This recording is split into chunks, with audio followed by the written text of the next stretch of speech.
I love putting on the Minnesota Twins uniform, and I'm just really thrilled to be able to do this for the rest of my career. And I tell everybody here I'm going to give you everything I got, and the ultimate goal is to win that World Series.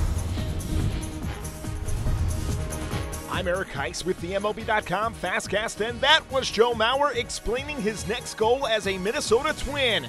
The Minneapolis-St. Paul native signed an 8-year, $184 million extension on Monday, keeping the All-Star in the Twin Cities until 2018. The contract includes a full no-trade clause and averages $23 million a year. Fire-throwing phenom Aroldis Chapman threw only an inning and 2/3 before being taken out for precautionary reasons due to a stiff back. He was later diagnosed with muscle spasms and will be reevaluated later this week. The lefty surrendered 4 unearned runs on 2 hits and 2 walks in a 9-1 loss to the Colorado Rockies on Monday. Reds manager Dusty Baker is still on the fence as to where Chapman will begin his Cincinnati career. He probably has the best stuff on the team, and some of the best stuff we've seen in this league down there, this Cactus League. But tell you the truth, we really don't know. I mean, these next 2 weeks are gonna tell a lot. Brad Lidge is looking to begin his 2010 season as soon as possible. The Phillies closer pitched in his second minor league spring training game on Monday as he tries to build arm strength. His fastball landed in the 86 to 89 mile per hour range when he usually is hitting the gun around 95. Lidge is expected to open the season on the 15-day DL, but a backdated stint could target his return on April 10th in Houston. Everything feels good. I'm healthy. But obviously they want to see me get to where they feel like I'm going to get out there and close games the way I can. And when they see that, that'll be my ticket back to the big leagues. Lidge's mates got a 2-run walk-off winner from Wilson Valdez in the 9th as they beat the Yankees 9-7 on Monday. Both starters struggled as A.J. Burnett gave up 5 earned runs in 4 innings of work, while Cole Hamels surrendered 6 earned in 4 frames. In other action, the split-squadded Cardinals handed Houston a 6-4 defeat, thanks in part to Ryan Ludwig, who dropped in a 2-ribby double in a 5-run first for the Cards. The other Redbirds beat up a split-squadded Red Sox squad 13-8. Jason LaRue went 2 for 4 with 3 RBI in that triumph. There was some bad news for the Cards on Monday, as they may be without Albert Pujols for a couple of days, as the All-Star first baseman was given an anti-inflammatory shot for tightness in his back. For more highlights from Monday's action, stay locked to MLB.com.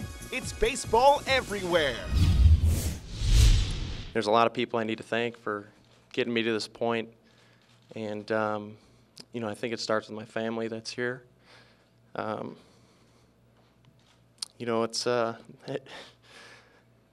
They've just been there for me my whole life, and I wouldn't be here without them.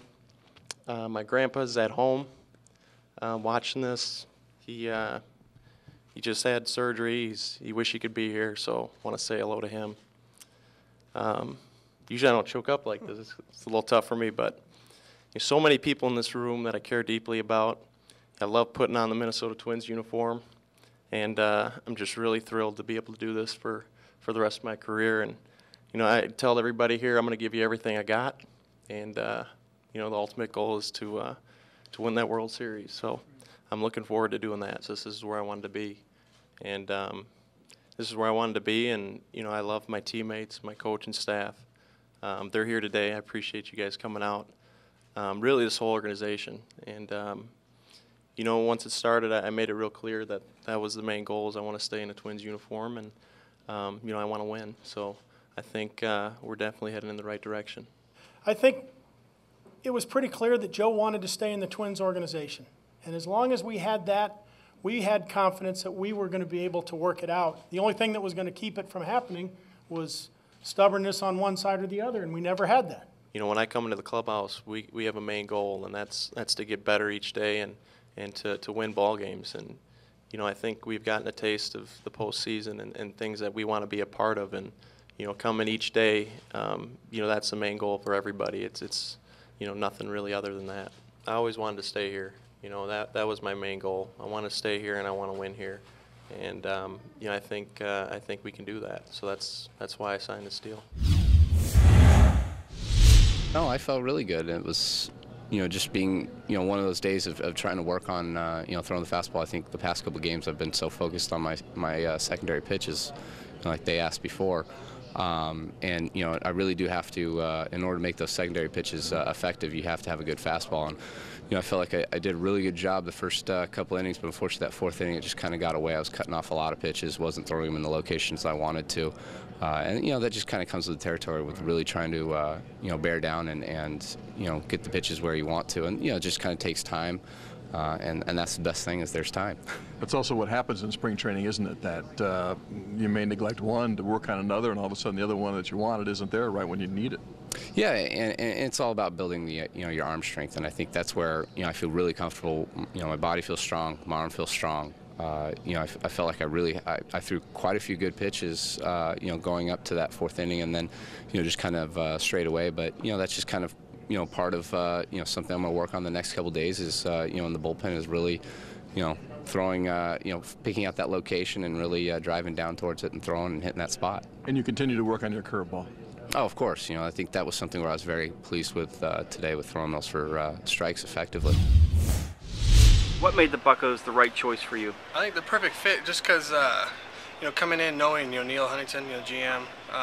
We go back to my early days when I first signed to play pro ball with the Indians. He was my minor league field court. Actually, he was the head of the minor leagues. And sitting and talking with him this offseason, I think that they were really showing the most interest, and they're up front with me, and they were there from day one when I was released from Atlanta. But I think coming here, they've been open arms, and just let me go and just go about my business, and just looking for just an older leadership guy, and everything's been so far so good.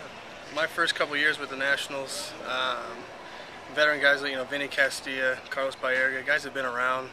They've been in the playoffs, and I think it's just one of those things. Watching them go about their daily routines, picking up things that they do, really it's helped me basically to prolong my career. I've always liked coming into Pitt, being a visiting team, coming in there with the backdrop, everything, just with the city in the background. It's a beautiful stadium. I think as a lefty too, you see the short porch there in right field, and I've always had some success there, and I've always felt comfortable. You can see the ball there, and I think now being a part of it, I just can't wait to be able to call that home for 81 games. They've had the young guys come up together, playing at this level.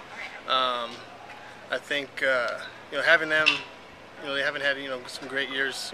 I think it's been like 17 years straight. But I think having the young group of guys playing together as a core, going through having their bumps and bruises is only going to make them better in the long run. And I think doing it at this level it's important.